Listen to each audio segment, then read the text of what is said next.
አሪ አውሊያ ያለባችሁ ሰዎች ጠንቋይ ቤት የምትሄዱ ሰዎች አምላክ የምታመልኩ ሰዎች አምላክ ማለት ይሄ የራሳችን አምላክ ብላችሁ ወሰንጋላ አዶል ሙቲ ጠቋራባ ቡሌ ፈረሰኛው ገለመለ ያላችሁ የምታመልኩት ብዙ 44 አውሊያዎች አሉ 44ቱን የምታመልኩም ሰዎች አላችሁ አንድ ሰው 44 አውሊያ የሚያመልካለና እንደዚህ የምታመልኩ ቤተሰቦች እስቲ ያመለካችሁ ሳይሆን ተያይዞ መጥቶ ልጆቻችሁን የሚያምስ እናንተን የሚያምስ ትዳራችሁን የሚያምስ በረከት የጠፋው ቤታችሁ ሰላም የጠፋው ህይወታችሁን ሙሉ ጀዝባችሁ መንገድ ላይ የምትሄዱ ሰዎች ትዳር ሳታገኙ ቆማችሁ የቀራችሁ ሰዎች በኦርቶዶክስ እምነት ነበርኩኝና ቸርች መሄዳለሁ ግን መታመን እንቢ ብዬ ማለት ነው ለጌታ በቃ በኦርቶዶክስ እምነት ነው መመላለሰውና ለስድስት ጊዜ ነው ልጄ ያየ የትኛው ልጅሽ እሱ እሺ እና በትልቅ እስራት ውስጥ ነው ያለነው የሆነ ሀብታም ቤት ተጠግተን ነበር እዛ ቤት ያገኘን ጥበቃ ይው ያከራተተን 7 አመታችን ከምንኖር ቤትም አስወጥቶን ከዛም በኋላም ከአንድ ቤት ያለን እየተንከራተትን ያለነውና በእግዚአብሔር ኃይል በጌታ ኃይል ጠንካራ ስለሆንኩ እዚህ ደርሻለሁ ግን ያንተ ደግሞ በጣም ታላቅ ነገር ዛሬ ታየኝ ከጨለማው ያወጣሻለሁ ካለሽበት እስራትን ያወጣሻለሁ አውሬ ልጆችሽን አይበላብሽም ተከተለሽ አንከራተተሽ ከዚህ በኋላ የማልቀስ ጊዜ ይብቃሽ ልጄ ይብቃሽ አለሁኔ ነይ ኔጋ ቀጥለሽ ነይ ስትለኝ ዛሬ መጣሁ በህልምሽ ላይ ያየሽው በህልሜ ዛሬ ኦርቶዶክስ ነበርሽ አው ማለት ቸርች ሜዳለው ግን ሁለት ቦታ ሆንኩኝ አንደኛው ባዋጣ አንደኛው እኔ ወላዋይ ሆንኩበት ይሄ ነው የኔ ችግር ይሄ ነው ትልቁ ልጄ 3 ቀብቶኛል ብሏል በጣም በፈተና ነው ያለው 2-3 ትምህርቱን አቋርጧል እየተከራተተ ነው ያለው የሚሰማው አጣ ልጄ ብቻዬን ነው ማሳድገው አሁን ይኸውልሽ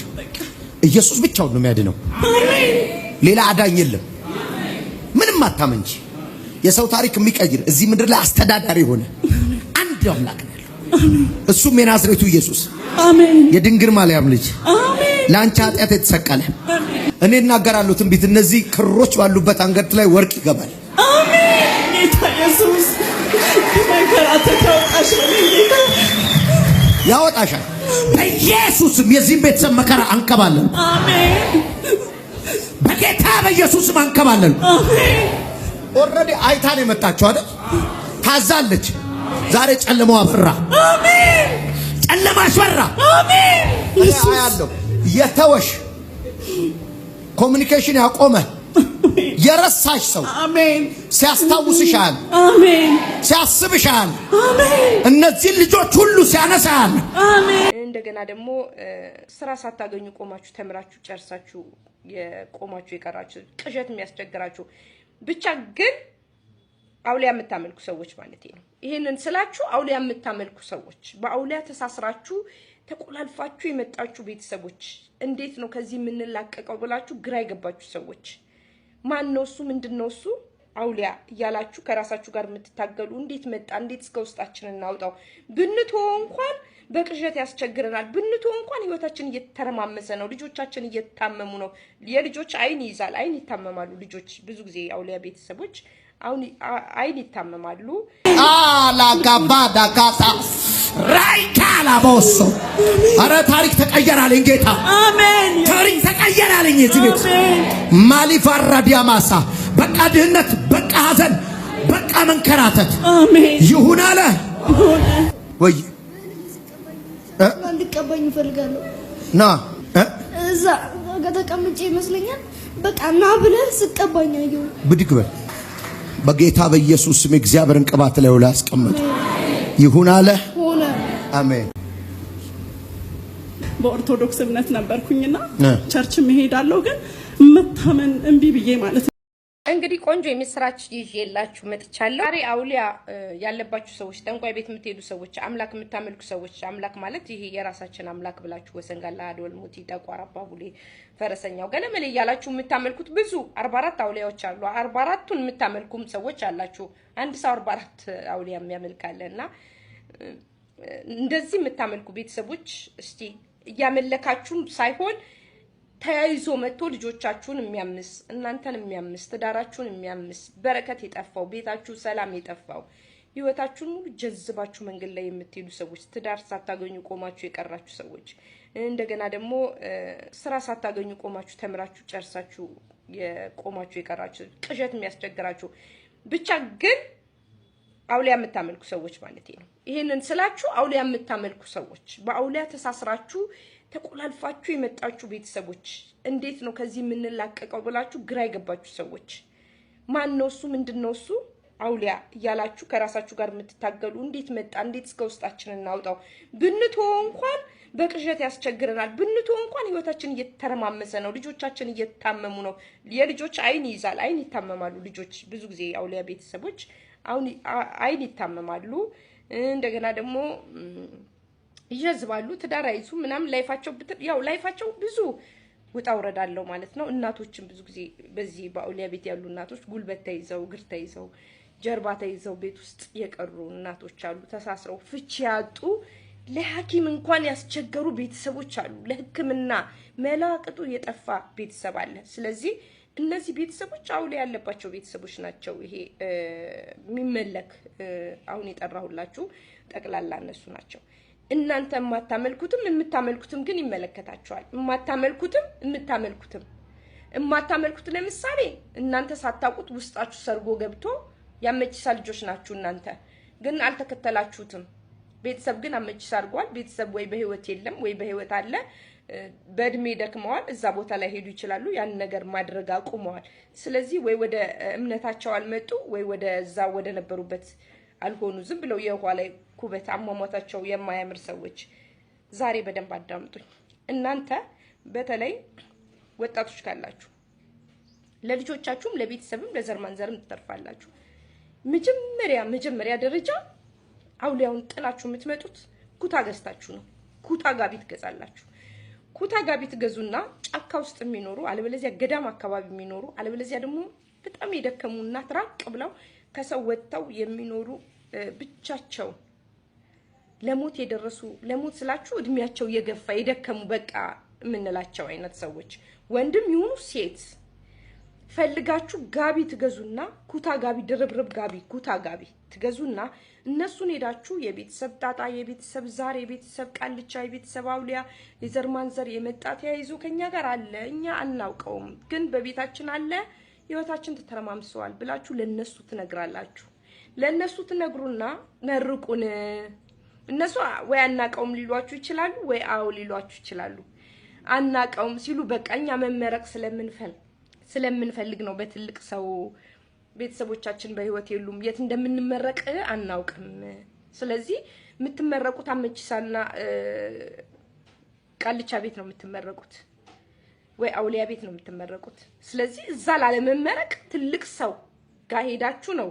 ቱፍታችሁን የምታወጡት ቱፍታ የምታስደርጉት ከላይላችሁ ላይ ማለት ነው የምታስወርዱት ሄዳችሁ አስመርቃችሁ ጀርባችሁ ላይ ነው እንደዚህ ቱቱቱ ብለው የሚመርቋችሁ እዚህ ጀርባችሁ ተከሻይን መርቁኝ እንጀራ ታገኛላችሁ ተከሻችሁ ሞገስ ይኖራችኋል የሰው ፍቅር ይሰጣችኋል የሰው መውደድ ይሰጣችኋል ላይላችሁ ላይ ያለ ይሄ የአውሊያ ብዙ ጊዜ ማጅራትና ጭንቅላት ላይ አይደል እዚህ አካባቢ አይደል የሚይዘውና ወገብ ነው የሚይዘው እዚህ አካባቢ ያለውን ሁሉ ነቅሎ እንዲያወጣላችሁ እንዲተፋላችሁ ታስደርጋላችሁ በእኛ ሮጊትና በእኛ ሽማግሌ እመኑኝ ይሄንን አርጉና እናንተ አይውት እሱን ካረጋችሁ በኋላ ያንን ጋቢ ተሰጡት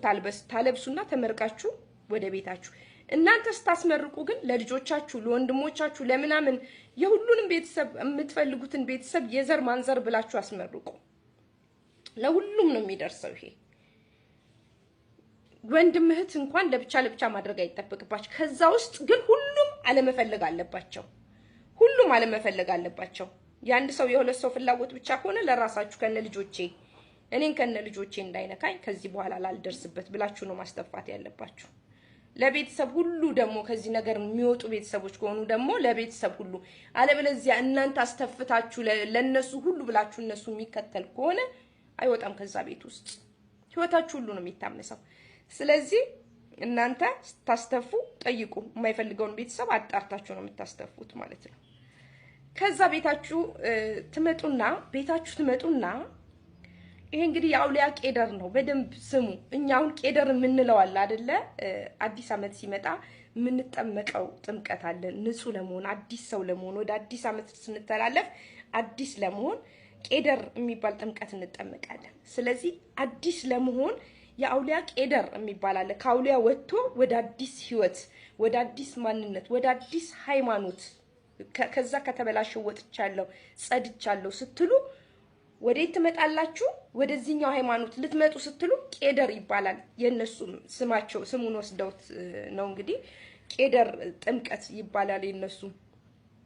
ከዛ ልትነጹ ማለት ነው። ግራዋ አሁንም ግራዋ ማንኛውም ነገር ውስጥ ይገባል። ግራዋ እንደገና ደግሞ ሎሚ፣ የምድር አፈር ነግሬያችሁ ነበር። ከዚህ በኋላ በሰማይ በምድር በየትም በኩል ያለ ከሰማይምና ከምድርምና ከየትም በኩል ያለ እኛ ላናምንህ ላንቀበልህ ብላችሁ ነው የምትታጠቡት። እንግዲህ በሱ ማለት ነው።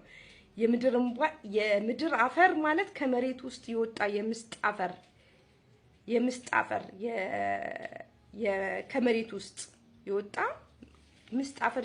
ቁልል ያለችው የለችም እሷ አፈሯን ማለት ነው። እንደዚህ ቡጭቅ አርጋችሁ ከዛ ግራዋ ጨፍጭፋችሁ እንደገና ደግሞ ነጭ ባህር ዛፍ አንድ ላይ ተዘብዝፎ አድሮ በሱ ውሃ ጸበል አርጋችሁበት። ጸበል ማትጠመቁ ጸበልን ማታምኑ ሰዎች ደግሞ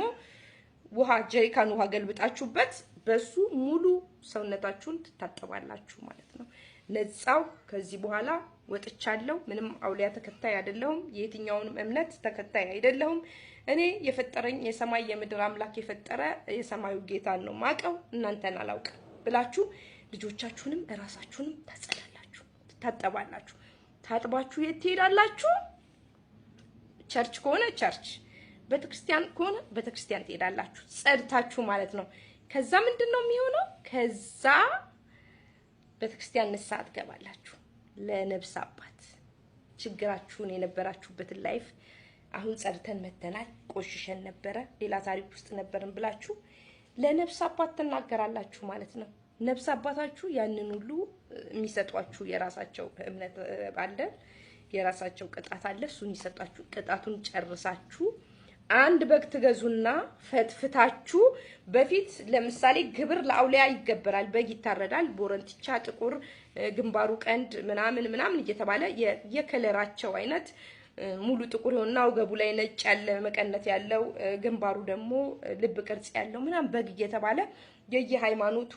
የአውሊያው አይነት ትታዘዛላችሁ። በግ አይደለም ከብትም በግም በሬም ትታዘዛላችሁ። እሱ ደግሞ ከሌላችሁ ላይ ጸድቶ እሱም እንዲወጣ አንድ በግ ትገዙና እሱን ፈትፍታችሁ ለኔ ቢጤ ቤተክርስቲያን በር ላይ ያለ ታበላላችሁ። ሁለተኛ አውሊያ ሳይሆን የምናበላው እኛ የእግዚአብሔርን ሰዎች በእግዚአብሔር ተቸግረው የሚኖሩትን ሰዎች ከነዚህ ጋር ነው ግንኙነታችን፣ ከነዚህ ጋር ነው ላይፋችን እያላችሁ ይፍቱን ነው የምትሉት። መፈታት ነው የራሱ ይፍቱን እያላችሁ ነው ያንን እንትን የምታበሉት፣ ፍትፍት የምታበሉት። ህልማችሁ፣ ላይፋችሁ፣ ህይወታችሁ፣ ልጆቻችሁ፣ ጤናችሁ እንዴት እንደሚስተካከል ታዩታላችሁ። ከአውሊያ ለመውጣት በጣም ኢዚ ቀላል፣ ትጋት ግን ይፈልጋል፣ መስዋዕትነት ይፈልጋል። ከዛ በኋላ ከንስሐ በኋላ እግዚአብሔር ቤት ከእግዚአብሔር አለመራቅ፣ ከእግዚአብሔር ጋር ገና አሁን ነው የተገናኛችሁት። ከእግዚአብሔር ስራ ለመጥፋት አስራት በኩራት እግዚአብሔር ብዙ አይልም። ከሌላችሁ 2% በወር ለእግዚአብሔር ዝም ብላችሁ 100 ብር ብትሰጡ የእውነቴን ነው የምላችሁ ምን ተአምር ነው ከሰማይ የመጣችሁ ትላላችሁ። ይሄንን አርጉና እኔ እጠየቅበታለሁ። እኔ እናንተ ፊት እዚህ ላይቭ ላይ አልቀርብም፣ እናንተ ፊት ቲክቶክ አልሰራም። ይሄንን አርጋችሁ ካልተስተካከለ ግን ያለ ምንም ስተት አድርጉ፣ ያለ ምንም ስተት ይመቻችሁ። በደንብ ነግሬያችኋለሁ። እውነታው ይሄ ነው። አውሊያ ሲፈታ እንደዚህ ነው ከላይላችሁ ላይ የምታላቅቁት።